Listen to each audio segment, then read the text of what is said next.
assalamu alaikum, good morning, Khushamdi, Ji Ayanu, Goeiemorgen. Bekhair Agile, Ni Hao, Tune Shumme, Washmale, Ohio Gonzaimes, Guten Morgen, Hola, Bonjour, Privet, Kaifa Hal, Hale Shumma Chatore, Ahlan Wasalan, Marhaba, Buna, Mucho, Gracias, Swabia, Bhalli Kare, and everybody who's tuned into PTV World from 46 different countries. Ladies and gentlemen, it's a very good morning over here in Islamabad. In fact, a fine, superb morning over here in Islamabad. Alongside me, I have the very amazing co-host of mine, and she is Miss Shiza Hashmi, and I happen to be Shahzad Hassan Khan. Hello, Shiza. How are you doing today? I'm doing great. Thank you so much for asking. What about you? But before that, first of all, Jummah Mubarak, ladies and gentlemen. Okay, that's good. That's good. Yeah. Well, remember Shahzad Khan and myself in your prayers, my entire team actually. You know, when you called me Shiza Hashmi this morning especially, I just felt like I didn't change my name after my marriage. All right. Should I? Well, I think it's your choice. I know, right? So the best part is, so for a long period of time, I thought that it is absolutely compulsory for a woman to change her name after the marriage. All right. But you know what? The religion is not forcing it on you. It gives you just, you know, enough freedom for you to decide and choose if you do want to, you know, take on to the name of your husband or your father, which is exciting. I think that's a very different kind of conversation from what we planned for today. But what kind of thoughts came across your mind just last night? That's what or what kind of conversation you had with your husband? That's something which I want to ask today. Because you all of a sudden thinking about you haven't changed your name. No, if you feel like it, you can do that. I know, but you just called me Shiza Hashmi and I realized that, well, that's my dad's name. I so, think yeah. from tomorrow onwards or from Monday onwards, I'll actually be like Shiza Jasmine Hashmi.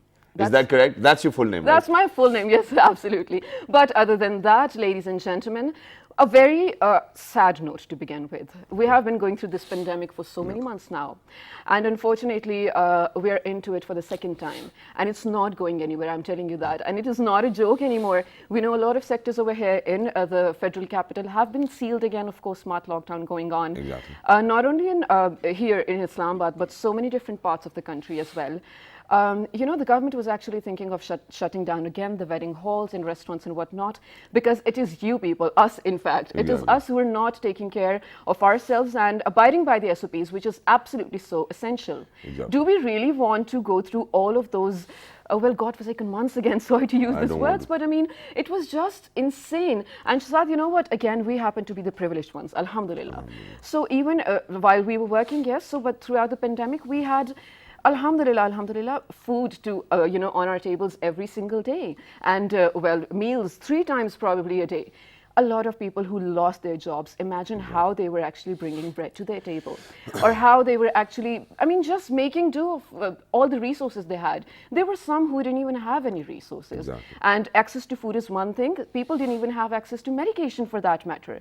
It's, I mean, the picture that has been painted is really bleak. It's a little sad for us to think about all these things, but we need to talk about them. And we need to reach to solutions. And yes, we will definitely talk about solutions as well. But ladies and gentlemen, I think over here what we need to think is that it does not really matter whether you're the privileged one or not, because Corona does not have any eyes. And Corona cannot see whether who's rich or who's poor. So if you're not going to follow these standard operating procedures, God forbid, I went through Corona myself. I went through COVID myself, you know, 2 months ago.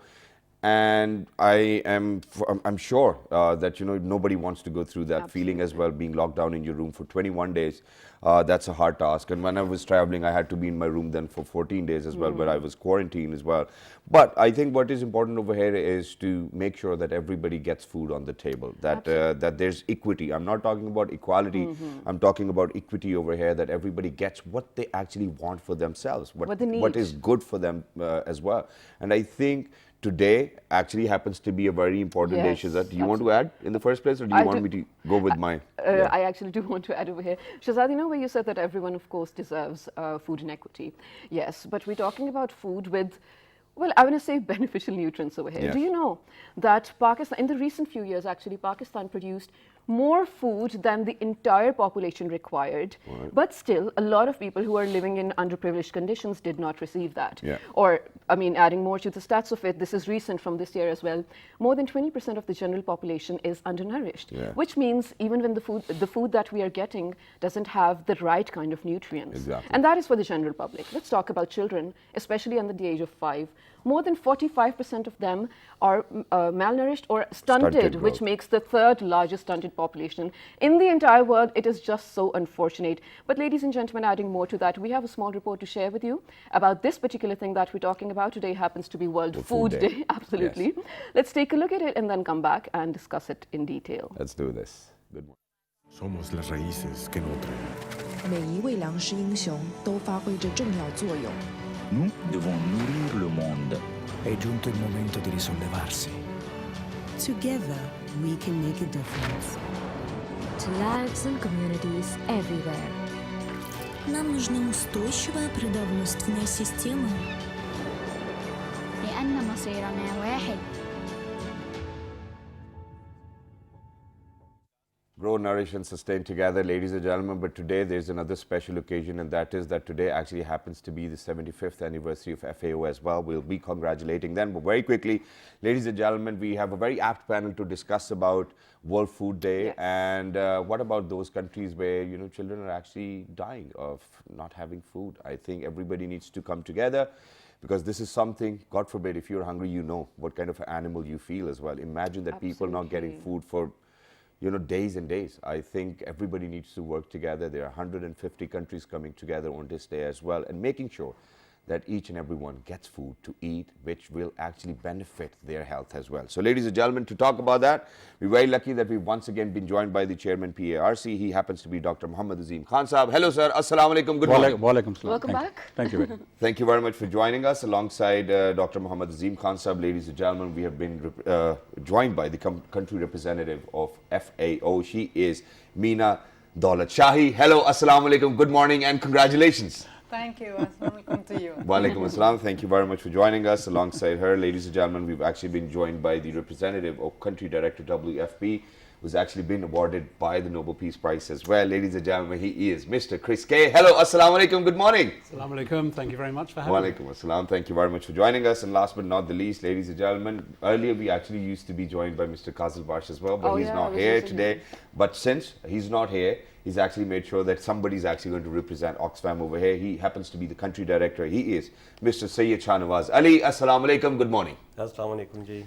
Thank you very much for joining us, everybody. And before we actually indulge in any kind of conversation, we have a small report on World Food Day as well, which we want to share with all our viewers out there in 46 different countries. Please go ahead and take a look. Let's do it.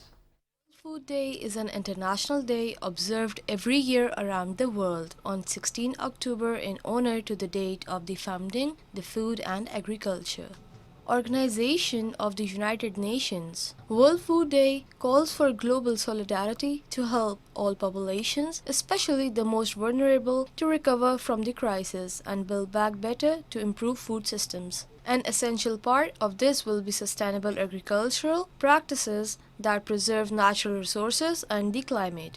It's never only about the quantity of the food, but also the quality of the food being produced that is important. A balanced diet is essential to help vulnerable families as the world continues efforts to contain COVID-19. Access to safe and nutritious food must form an essential part of this response. This is especially vital for the world's most poor and vulnerable communities, who have been the hardest hit by the economic shocks brought by COVID-19. World Food Day is commemorated annually and promotes global awareness and action for those who suffer from hunger and the need to ensure healthy diet for all. All right, ladies and gentlemen, this was our initiative of making sure that everybody out there understands what Food Day is all about. But very quickly now, I think what we need to do is that we need to indulge ourselves into conversation. Let's do it. And let's see where it leads us as well, and where it's going to lead the world, because 150 nations are going to come together today, ladies and gentlemen. It's an important day, and I think everybody needs to work in this direction. So Ms. Meena Daulat Shahi, please let us know about this day, the importance of this day. What significance do you have in your mind? How do you want FAO to highlight this day, and what is the theme, and how do we want to go about it? Well, thank you very much. This is an important day. It is one day, comes once a year, and it is an opportunity to remind ourselves and everybody that food is a fundamental right for all. Absolutely. But today, food is a right, but the access to food, there are inequalities, and even in the quality, there are differences. So it's the 75th anniversary of FAO. FAO was founded right after World War II. And it was because the decision of more than 48 countries at the time, but now today they have become 195, decided that eradicating hunger was one of the highest objectives of all the member nations. Right. But where are we today? Now, you've given a little bit of an overview. I think about more than 20% of population is undernourished. Now, it's actually, the numbers are on the rise because of the impact of COVID-19. And this is in the State of Food Security in the World flagship report that the UN prepares together with FAO, WFP, UNICEF, and WHO. So what does this mean? Well, this means that we're not there yet, but there's more food, exactly like you mentioned in Pakistan. There's more food produced, but there's still hunger. So there is an issue about how do we get the food to those that need it, and in a way that is equally good for all. That is, that it is diversified, that it is safe, that it is stable in time, and that it is enough also.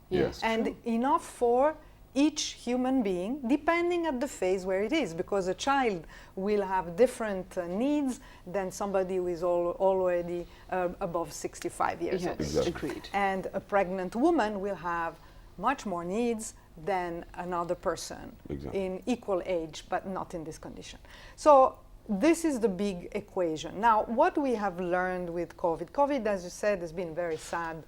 It's been disruptive. It's a pandemic. It affects the whole world. But if we, for a moment, look into also Pakistan, Pakistan has managed something. It's not good enough, but this is where one could start thinking on how to do things better. It has managed, because the production in Pakistan of food, in particular those that come from the agriculture sector, including fishery, forestry, and livestock, is largely produced through smallholder farmers, men and women.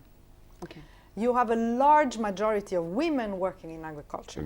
I think it's about 58% of all the workforce, But imagine that more than 75% of these women are not paid. But they work. So they are food heroes. But how do we make their conditions better so they can access more food for their livelihoods? How can they paid? How can they get the knowledge to improve what they're doing, to increase the productivity? And this is also for the men. Absolutely. It's not just for the women. It's a larger discussion. And the element that is very interesting is that in Pakistan, we have seen during the lockdowns small, short, informal, what we call supply chains.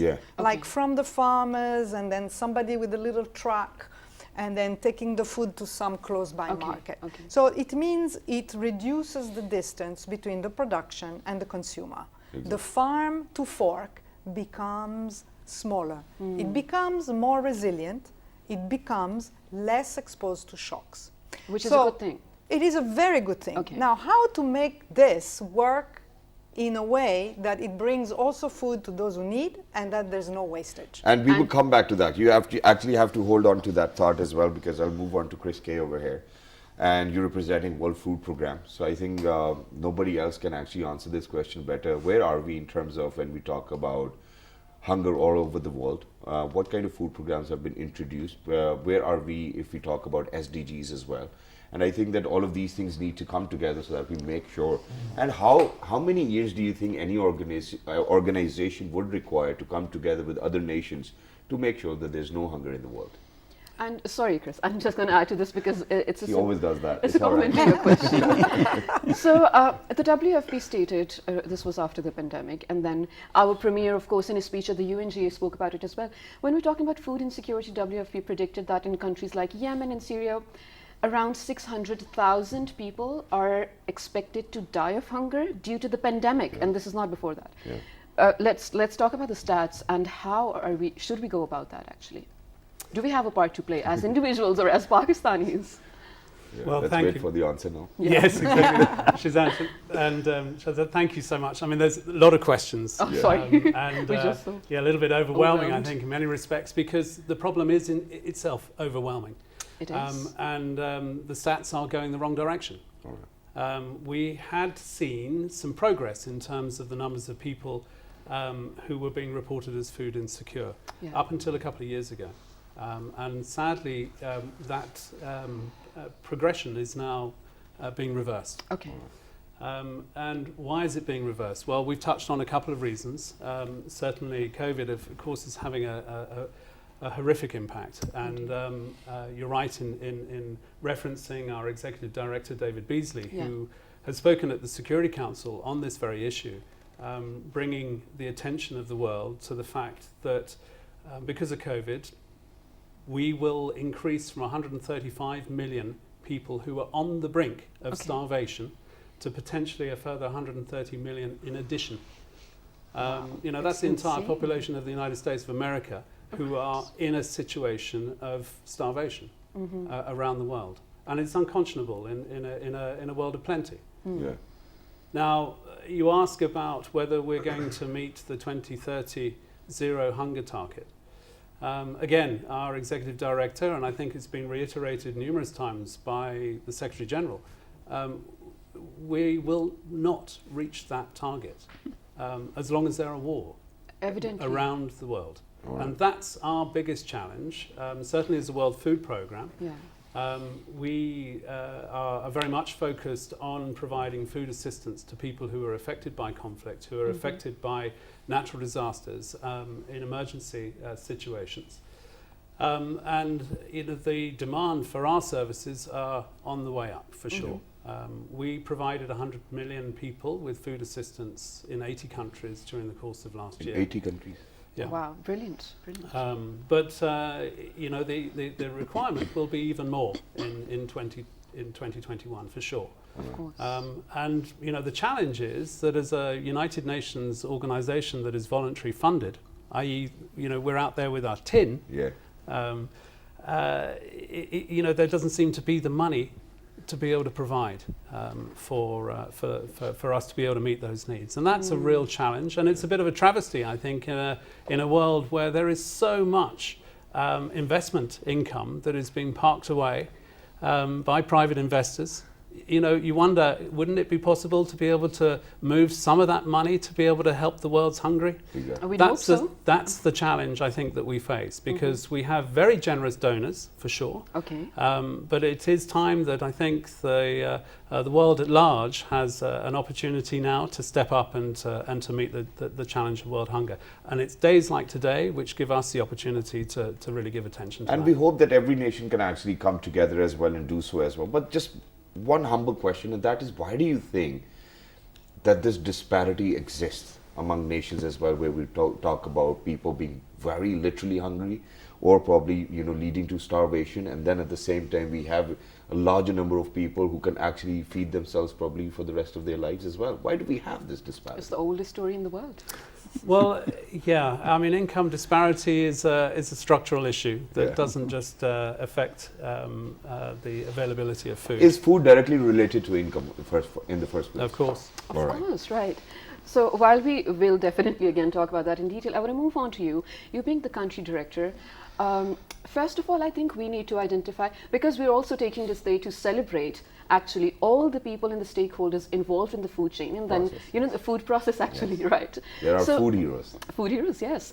So can you identify people who are a part of this food process? Like you mentioned, there are women and men who are working as farmers. Please go ahead. Or policy loopholes. Yeah. You know, today I want to be the voice of small scale farmers and the daily wage workers that are associated with it. We don't know what kind of conditions they go through to ensure that food is available on our tables. Let's take example of rice field. Farmers over there, they mostly are have really mechanized their kind of farming, which has really directly affected the laborers that used to work over there. Now the only opportunity left for those daily wagers is transplanting, and that happens in July, extremely harsh conditions. And women traditionally are known to be the best transplanters, and as Meena mentioned, that the percentage is quite high. Now, if you imagine yourself in those conditions, there is a risk of fainting, there's a risk of falling unconscious. They leave their kids behind, nobody to care about it. Yeah. There is also a problem that, you know, the water is mostly standing when they are transplanting, so there is risk of injuries, of glass coming in, the insect bites and all that. And the facilities around there are not good enough. Yes. Oxfam has always been the voice of such people. We have organized grower organizations that have ensured the participation of women, so that there is that more control on the distribution of income. Okay. We've also invested a lot on ensuring the productivity and the yield increases. We get into practices that are more safe, and I'm sure, like today we have emphasized a lot about COVID, but we have forgot about climate change. Exactly. Because as a country we are vulnerable. We ranked 7th on the list of nations that are even though we're not the contributor, but and we are not the contributor. Yes. So from that aspect, there is also a need that we not only diversify our livelihood options, but also we maintain and sustain this agricultural based economy. Which is why I'm going to move on to Dr. Mohammad Azim Khan Sahab now, because we were talking about diversifying, we're talking about finding new opportunities, we're talking about innovation as well.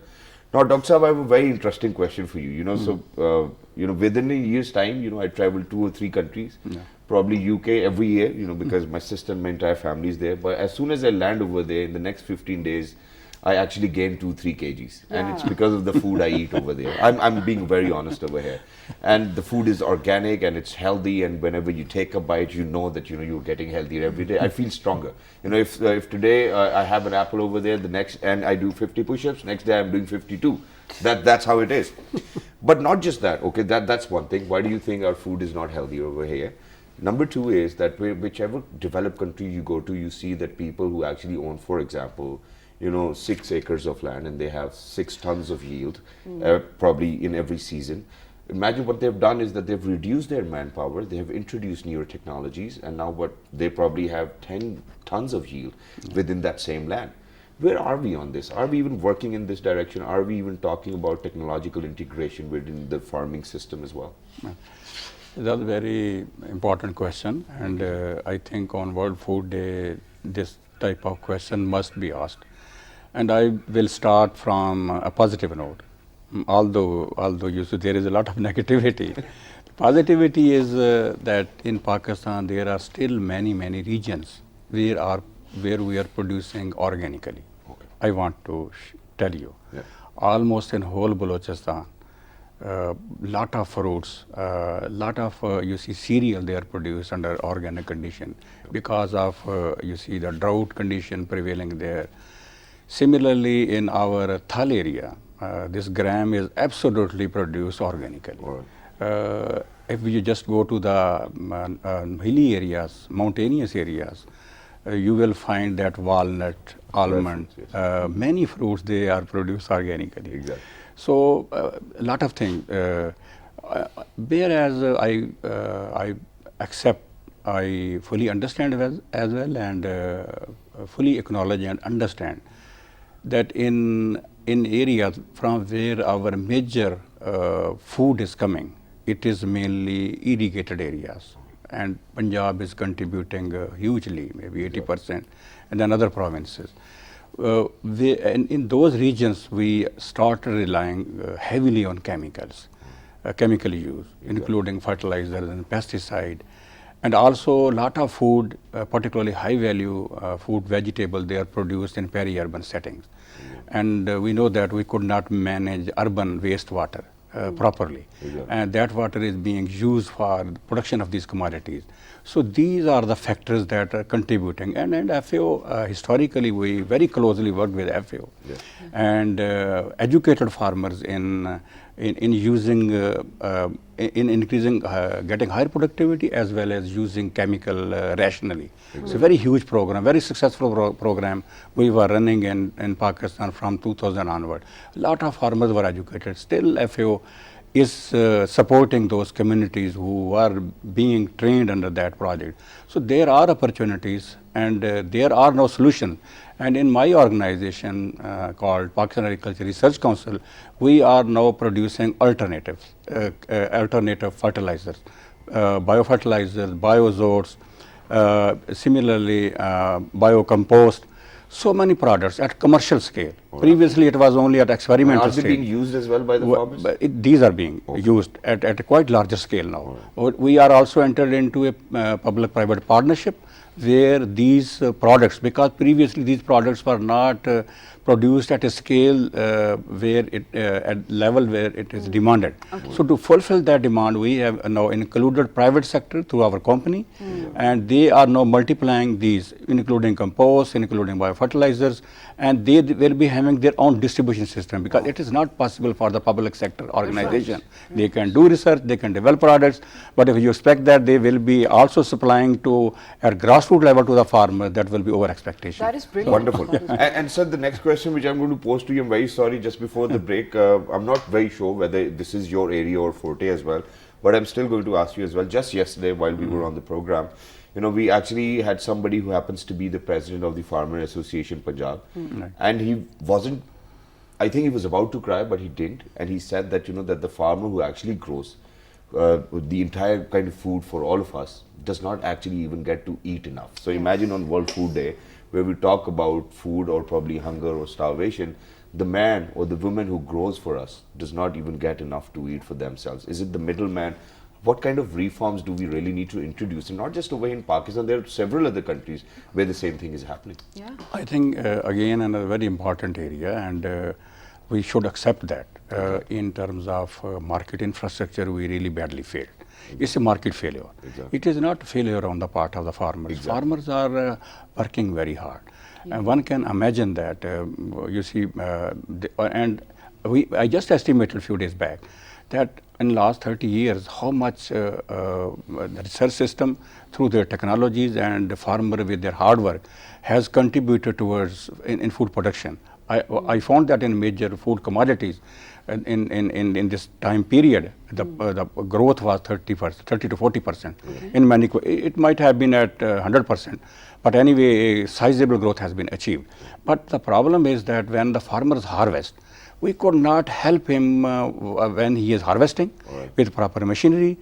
Lot of losses happen at harvesting time, and when he want to, after he just have a harvest, he don't have storage facilities. He cannot hold with his product, and that at that time market really exploit farmers.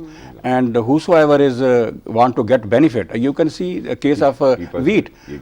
From the wheat from the farmers purchased in 1,350 rupees. Maximum was that. I know, personally know that. I myself sold at that price. But now it is available at 2,000, 2,200. You can imagine from this case that you see what farmers gets. And in case of perishable, the return to farmers are very, very low, because exploitation element increases when you are dealing with a perishable commodities. And I think that's one reason why they're still not able to, you know, integrate technology into the farming techniques as well, because they do not have any money. Yeah, and Shazad, if you look at the fact that we are an agrarian society, right, quite a large percentage of our GDP is actually generated through 26% through all these activities. So, I mean, really, farmers should be the one having a quality lifestyle. We need to talk about that. But also, you know, how we say that Pakistan is actually resourceful. It produces a lot of amazing food, but again, disparity remains. It's not only Pakistan specific, happens all over the world. There's one more thing to it as well. Okay. For whatever kind of food we produce, the best quality, I think, is exported. It's not even used within Pakistan. So where are we heading? So this is what I was going to say. And sir, you mentioned how in Balochistan, in Balochistan, you know, some amazing fruits and vegetables, whatnot. And I was just reading, this was last year when droughts hit Balochistan and you know other parts as well. Approximately 5 million people did not have enough food to, well, actually have throughout the day as well. Now, these are some of the things we need to talk about. Are there reforms? Is there lack of implementation? Is there lack of awareness? But right after this very short break, ladies and gentlemen, it's a fruitful discussion. Stay tuned. Good morning. Good morning.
All right, ladies and gentlemen, welcome back for everybody who just got tuned into PTV World. You watching World this morning alongside the very fantastic Shiza Hashmi and Shahzad Khan.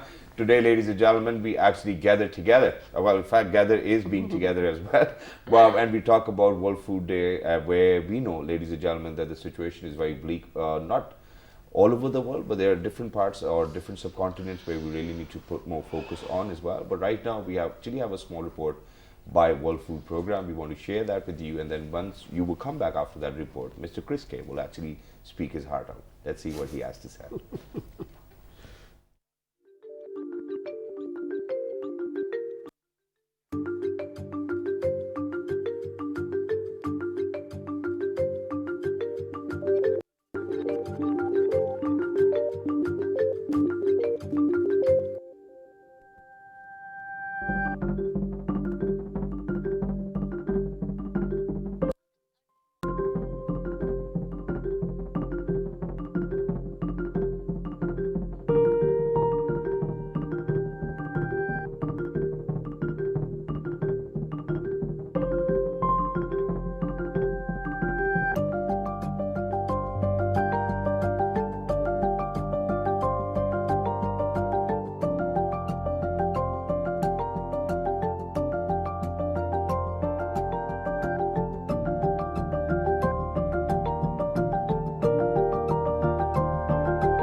Ladies and gentlemen, these were all the figures which really did make us very happy about. 690 million people going to bed hungry. Imagine, I still think of a night where I was hungry and I had to go to bed. I couldn't even sleep, and that's me being honest. So, Mr. Chris, I think it's about time that we talk about solutions, suggestions, recommendations. Please go ahead.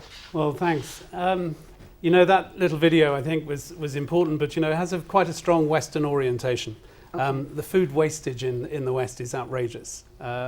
You know, you look at the amount of food that is being shipped out at the back end of a hotel or restaurants at the end of the day. You know, it's really, really frightening, and particularly for those of us who are working in countries where you know how many people are going to bed hungry. Yeah. So, you know, moving away a little bit from that orientation, you know, what is it that we can do perhaps more locally?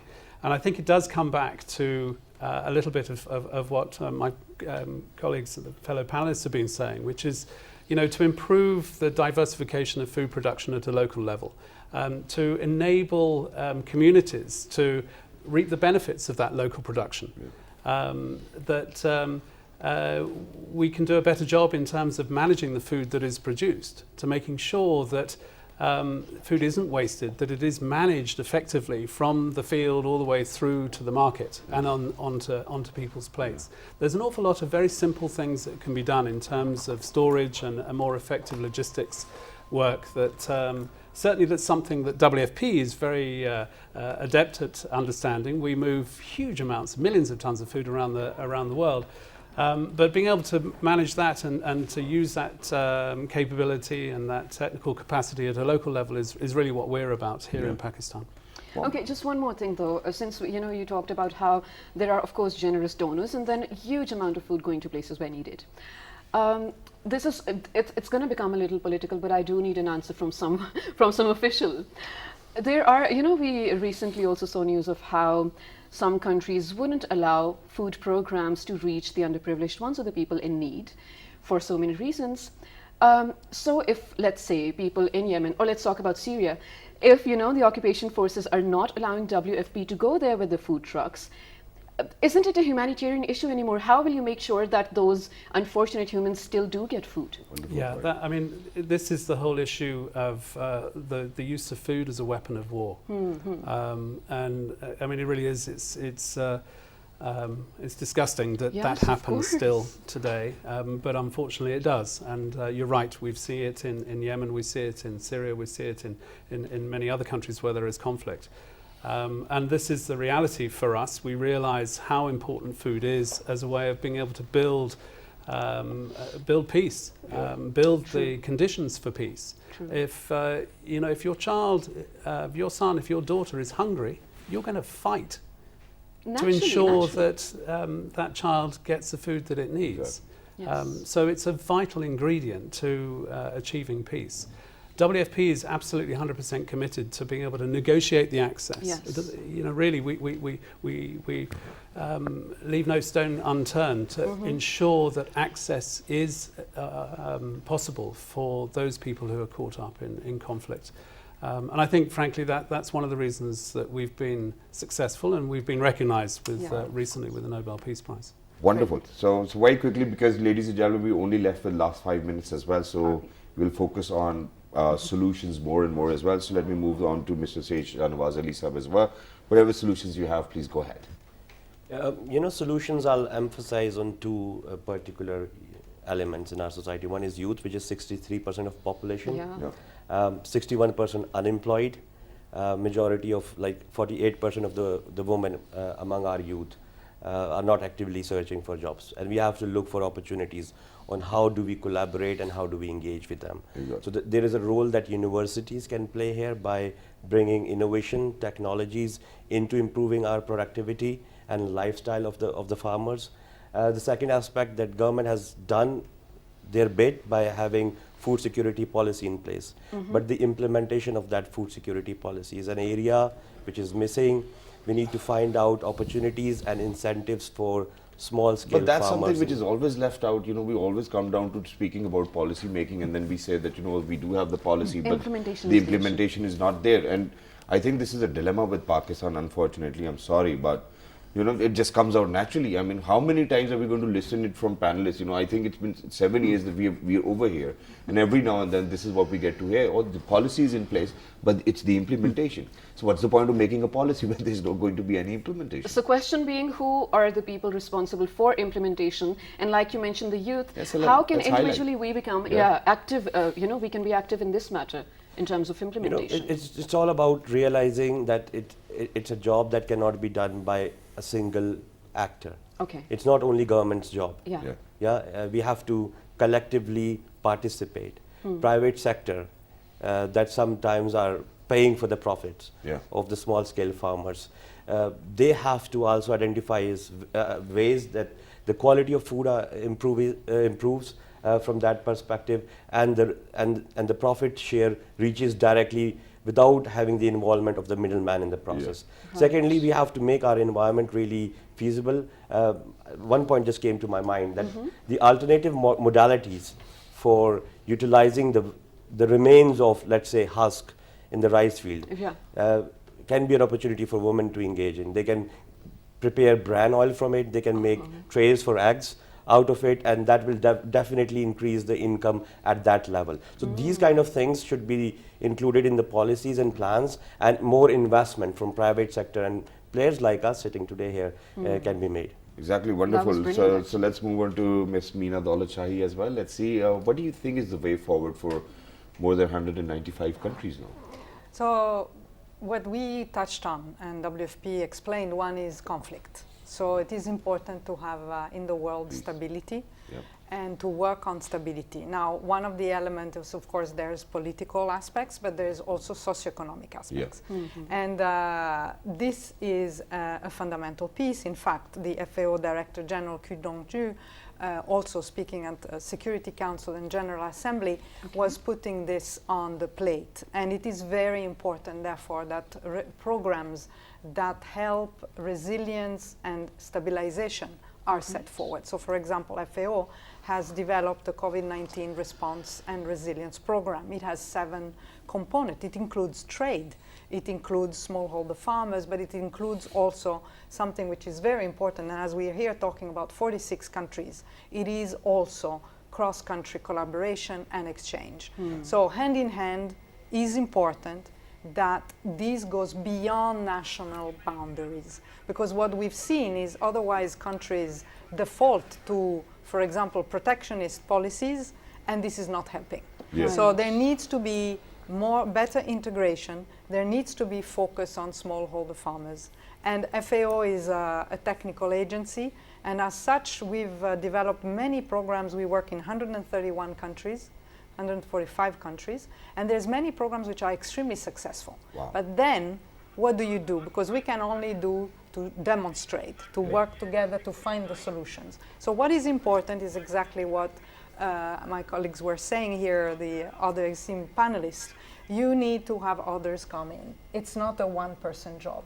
You need to have the whole society contribute. The private sector needs to get out of a very simple, only profit-based. We need to consider that we are in a moment where climate change is bringing more disasters and how we adapt to it. And this requires also a change around how profit is made by private sector, and it requires engagement of civil society and, of course, targeted, designed investments. So, and we talk about politics and economics about this whole scene on the table as well, but we totally ignore the debate of compassion and empathy among people or individuals themselves. This is where it comes in, right? Where you say that if individually we have to be responsible for all the millions of people going to sleep in hunger without food, we have to feel for them first of all to actually move anywhere forward. And moving on to Dr. Mohammed Saab, because you'll be wrapping the show up for us as well, but Saab, what I want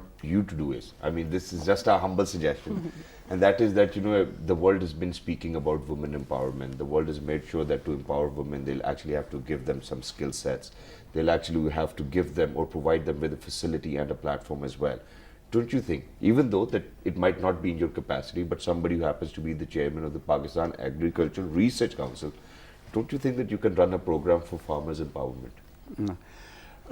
Again, a very important area, and I think in our setting, in our programs, this element is very much emphasized. And because technologies you cannot transfer, there are many technologies, those are very demanding in terms of skills. So skill development, understanding how to really understand that technology and then properly using that technology for their own benefit, for enhancing productivity. Even skills are very important to produce safe and healthy food as well.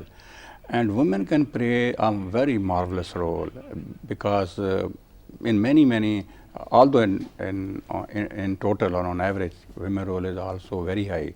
But because they deal with the food at home, so if we train them appropriately for using available technologies and develop skills among them, train them, then there is a possibility that, a great possibility that we will be, as a result, having healthier and better and higher, more food. Is PRC willing to train them? We are willing to train. Wonderful. And one more thing I would just want to mention that the present government has really allocated almost 278 billion rupees and productivity enhancement program, and PRC is also part of those programs.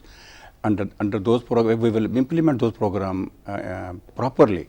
There is a hope that there will be increased productivity, higher production we will achieve, and then definitely that will affect food prices. But I hope it's not, that the quantity is not going to take over the quality aspect of it as well, because that's what we talked about today. Yeah, all right. So that's great. Thank you very much, everybody, for joining us on such a special day as well. And congratulations to Oxfam, congratulations to FAO, congratulations to WFP, and congratulations to PRC for joining and making sure that everybody is going to come over here, join hands together, and raise awareness amongst people and how we can actually play our roles. Yeah, absolutely. This was really informative, and I think this must create an impact, if not, of course, on a societal level, on your minds at least. But today, Shahzad, also happens to be another important day in the history of Pakistan. Yes, ladies and gentlemen, it actually happens to be the 69th death anniversary of the first Prime Minister of Islamic Republic of Pakistan, Mr. Liaquat Ali Khan Saab. And I think that, there's a reason why we're sharing it with you as well. First, obviously, it's of national importance. Second, I think that this is the kind of leadership we've always wanted for Pakistan. These are the people who gave us the Pakistan we actually live in now. And there's only one question, and that is, are we actually in line with the aspirations of these amazing leaders, or are we not? Ask yourself. Well, this was something actually really deep to end the show on.